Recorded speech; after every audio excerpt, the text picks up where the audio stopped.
J'ai eu quelquefois la question des personnes qui me demandaient ce que j'aimais pas dans l'électroménager. Bah, moi, je vous le dis, c'est les touches tactiles, les pavés tactiles ou autres. Pourquoi? Bah, pour ça, voilà, il est complètement mort. Mon micro-ondes a rendu l'âme et il y a le plat de mon fils qui est dedans. Moi, je suis à l'ancienne, je préfère les boutons ou les poignées pour tirer. Parce que là, bah, du coup, bah, j'ai plus d'afficheur, j'ai plus rien.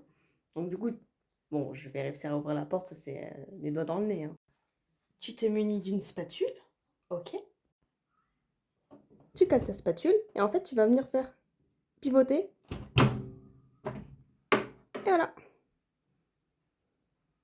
Bon, pour ceux qui se demandent, en fait, cette panne-là sur le micro-ondes, je l'avais déjà eu, je l'avais déjà réparé. En fait, le micro-ondes avait rendu l'âme alors qu'il n'était pas en fonctionnement. Donc d'un coup, j'ai plus d'afficheur. Sauf que là, il est en fonctionnement. Et pour moi, c'est bah, de nouveau le module de puissance, parce que j'ai plus d'afficheur, plus rien. Parce que en fait, à l'intérieur, j'ai toujours de la lumière. Donc en fait, il n'a pas disjoncté. Donc il y a l'afficheur, donc la platine de puissance qui est juste derrière qui a rendu l'âme.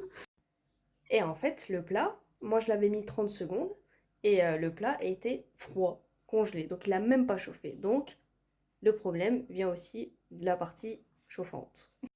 Donc ça peut être le magnétron, ça peut être la diode haute tension, le condensateur. Le transformateur c'est assez rare mais ça peut arriver.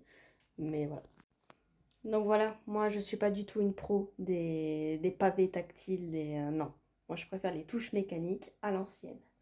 Donc voilà, si un jour vous avez un micro-ondes comme ça, plus d'afficheur, plus rien, et que vous pouvez plus ouvrir la porte, prenez une spatule. Même les spatules pour faire les crêpes, hein, ça marche aussi, hein.